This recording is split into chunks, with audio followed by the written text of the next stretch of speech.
Now, I almost missed this comment. It was tacked on the end of the videos from the day before yesterday, and it was actually from our friend Nigel, and he said that what you can sometimes do is when you get the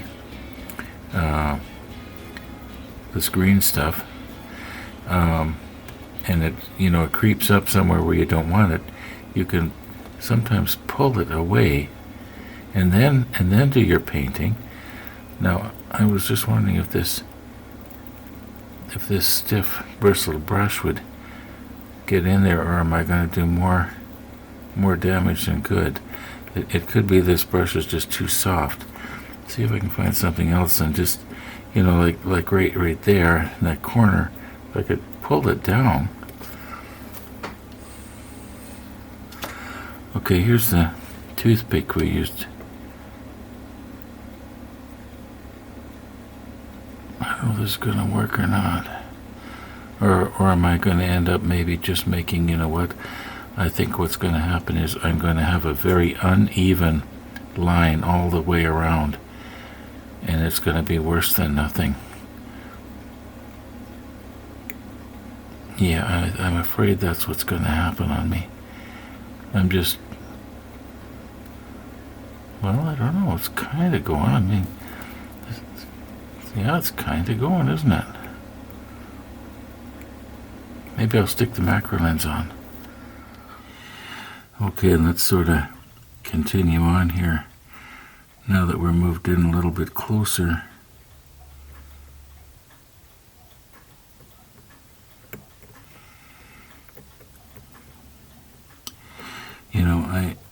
I can see where maybe on something bigger this would work.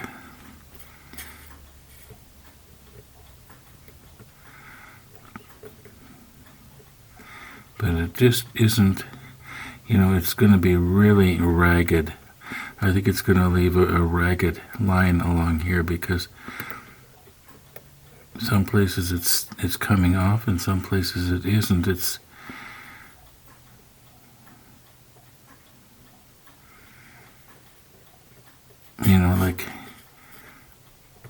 that's kind of working there, isn't it? I think I'm probably going to have to repaint anyway. So it's probably going to be faster to just go ahead and have to repaint the inside of the rings. I think excuse me, I already thought I could make up some sort of a jig that would hold these things sort of on their side so that I could just sort of rotate them and always have the side that I want to paint down. When we get to that point, you'll know what I'm talking about. Yeah, this is a thought, though.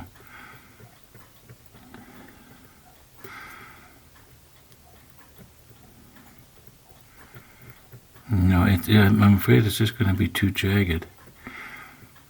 Mind you, the mess I'm probably going to make repainting this thing.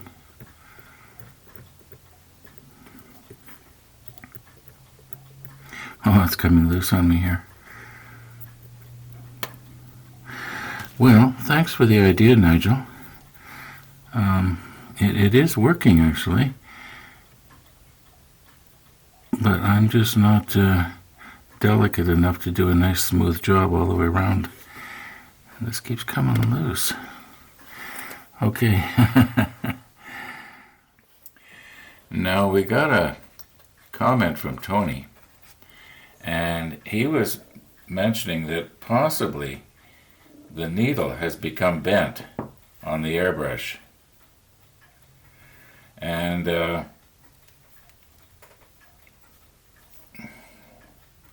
what I want to do is check under the microscope here. Can't talk and work at the same time, folks.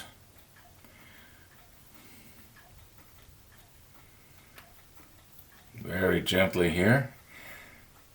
Okay, I have this thing all cleaned up and ready to go, but it's easy to put back together again. Just have to wipe the needle off because it'll pick up lint. And I can't conveniently show you through this, but if I put on the super macro,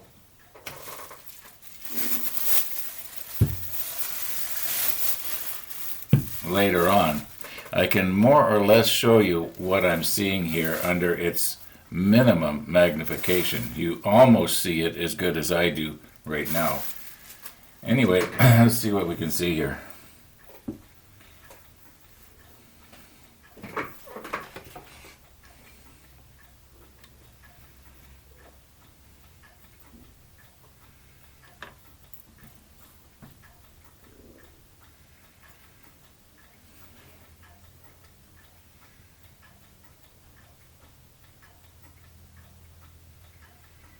That does not appear to be bent to me.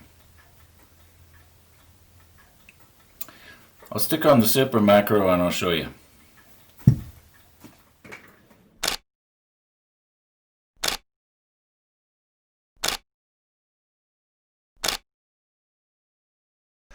Now for those of you who are camera buffs, I'm stopping my lens down to f8.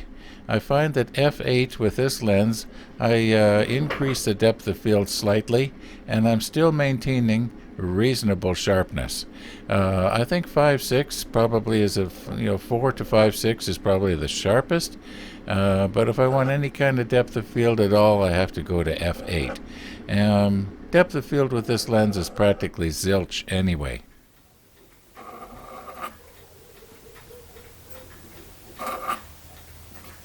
I think the most important thing we can get out of this is that the tip is not bent. Well, I guess the most important thing is I had a lot of fun here doing this. Now this is a fantastic lens.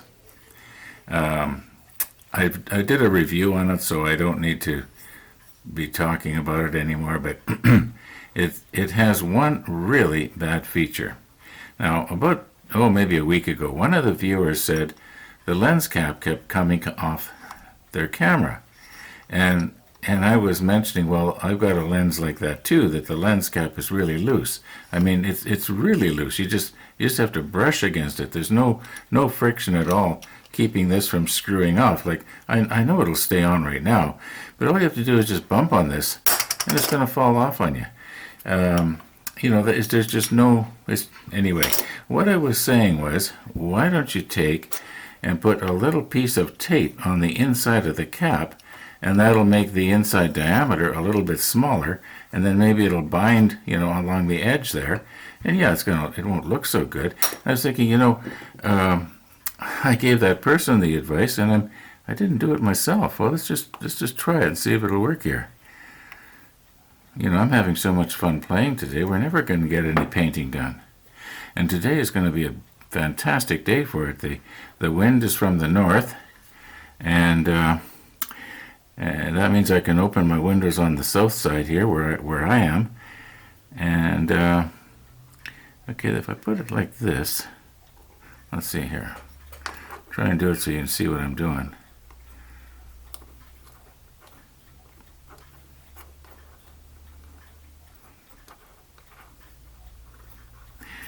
I don't know why this isn't going so good. Maybe I can't manipulate the fingers in my left hand very good. Or maybe I'm right-handed. Okay, just a little bit there. Okay, now I should be able to see how I've got that. All right, let's just see if it's going to make a difference now. Oh, no, it's still too loose. I'd need something thicker. Well, I'm not going to go into that today. I want to get at the spraying. Let's put another one on. Okay, now it's twice as thick. Is that going to make a difference now?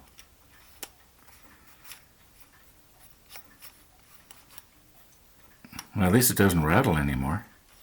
But it's still too loose. Oh, anyway, I'll fix it up later. Okay, I knew you were going to want to know, what did I do? Well, I've got it now so that there's 3 layers on. And yes, it is still kind of what you might say loose right here, but to get it to go all the way over so that it will come off, there is quite a bit of friction there. So at least it's not going to be falling off on me. I don't know, it's just kind of bunching up in there. Well,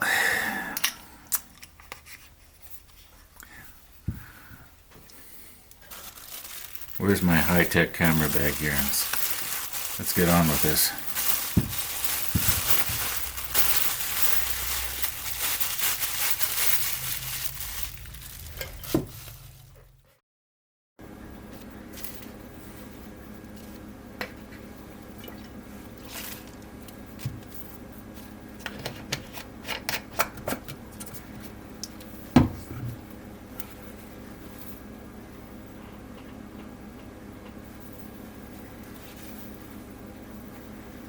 Now, I don't know if you noticed, but there was actually little pieces of, I guess, something on the end of that brush, on the end of this thing as we were rotating it.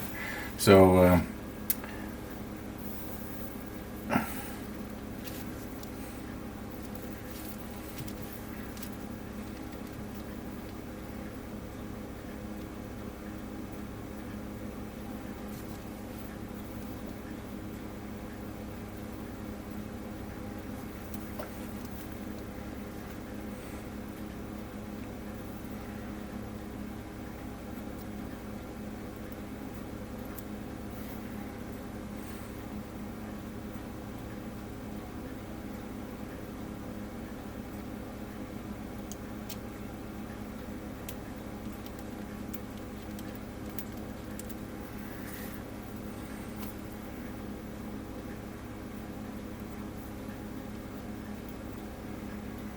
now this is the way I do it. Your way is probably better, but this is the way I do it.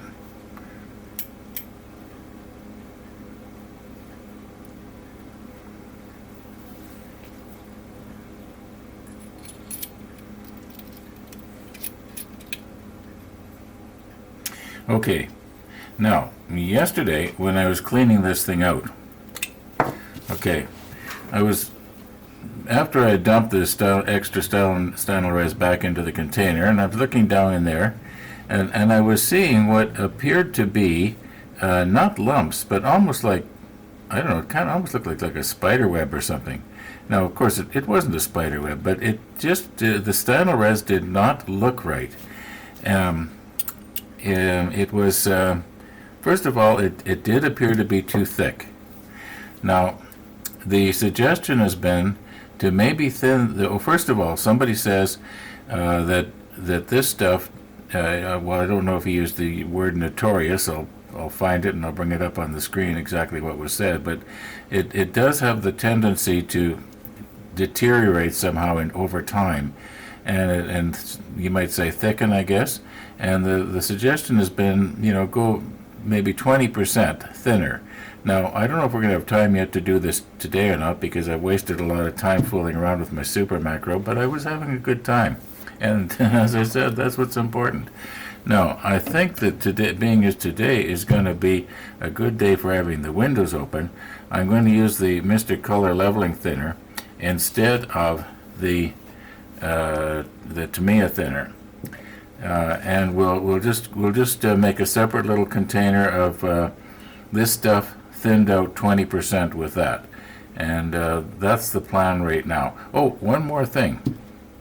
One of the viewers, you know what, I should have done this while I had it all apart. It's too late now. One of the viewers was mentioning that according to Badger, like this stuff is made by the Badger Airbrush or whatever company. I think they're in Chicago. Anyway, they were suggesting that that this stuff should be used with a 0.5 millimeter needle. Now, I don't know what the diameter of the needle has to do with it. I would have thought it was what the tip had to do with it, unless the 0.5 millimeters is the opening at the end of the nozzle. That makes a lot more sense to me. To me, it doesn't make any difference any difference what size the needle is. It's the tip and the hole that the tip is plugging should be the difference. No, I don't know. Anyway, I don't know what size needle I got. I should have measured it. I suppose what I can do is we can just take this off and and just measure the end. I mean, the diameter here should be the same as the diameter at the end, unless there's a certain amount of distance you're supposed to take the measurement from the tip. I don't know. Anyway, just for the fun of it, let's just measure that and see what it is. Okay, it might be a little bit hard to get the angle just right on this.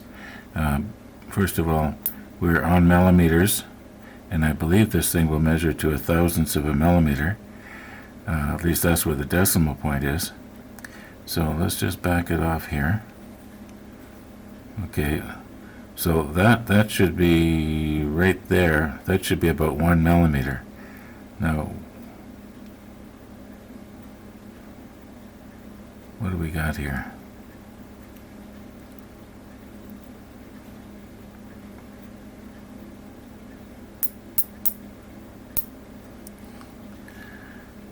Okay, the total diameter of this thing is 1.3, almost 1.4 millimeters. I'm just sort of thinking out loud here. Obviously, that's not where we measure. Okay. It doesn't matter, because this is the only needle I've got. Yeah. Okay. Now, if you remember when we did this the day before yesterday, this thing had a tendency to time out way too fast, or maybe I was moving way too slow. Depends on how you look at it. So I'm going to try and move faster today, because I know I've used this before in the past, and it has worked. So there's 60 milliliters in this thing when it's full.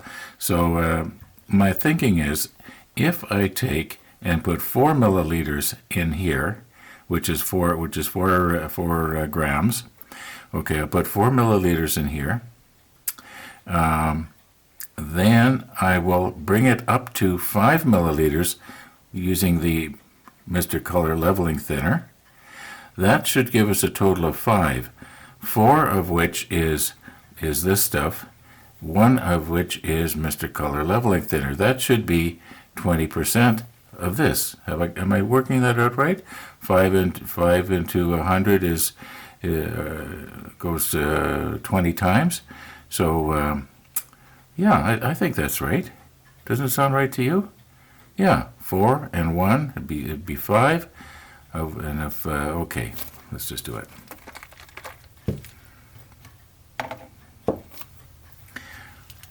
Well, I've already shaken this up real well in the paint shaker. All right. Well, I won't be talking, because if I talk, I'm going to stop working.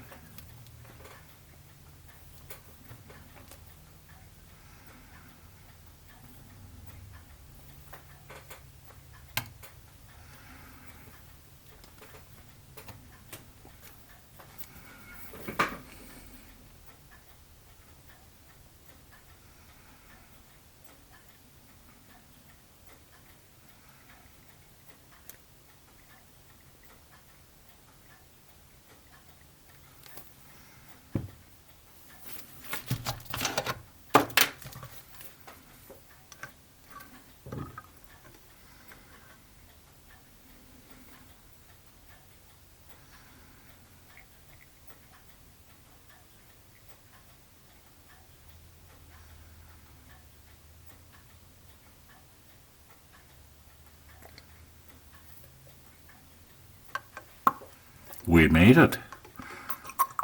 I think we got it pretty good here.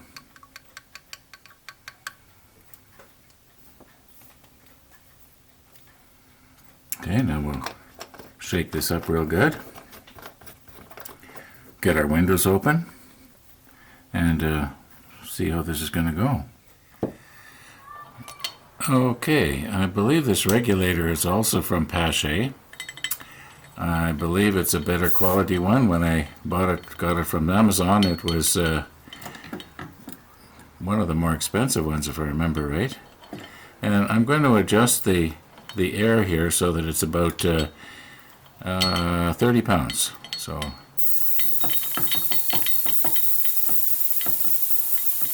Okay, that's about 30 pounds.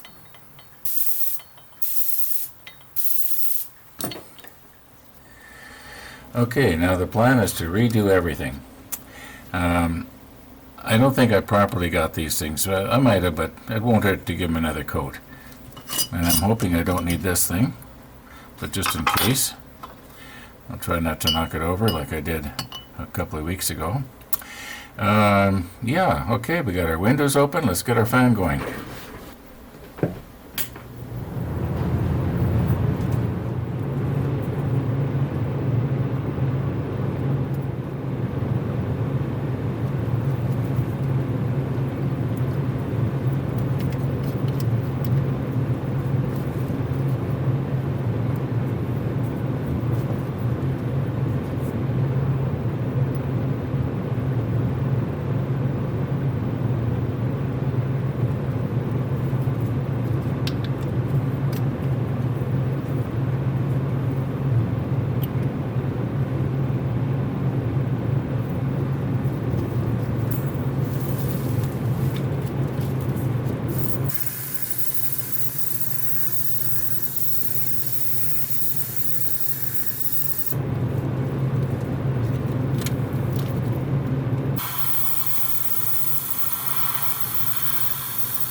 We will not be having very many more days like this where we can have our windows open. May as well take advantage of it while we can. The reason I sprayed these is because, I guess you noticed, there was that little piece of photo etch on there. Yeah, we'll let those dry properly. They're probably pretty much dry now. I mean, it's over half an hour ago since we did that. I'm all cleaned up here and ready for the next time, and as you saw, the airbrush went really good. I didn't need to scrub the nozzle to keep it going. It was more or less, you might say, back to normal. So I think it was a case of the Stynylrez was just too thick, and the Mr. Color Thinner at 20% solved the problem. Now, does that mean that the Stynylrez does not stick to the photo etch as well as it might have if it had not been thinned? I don't know. I don't think I can test it. I don't think I'm going to bother testing it. I'm just going to accept that everything's okay. Yeah, well, We'll nip these off and we'll take a real good close look tomorrow with a macro lens and see how they look. But I think that's it for today, folks. So thanks for watching, and all being well, we'll see you tomorrow.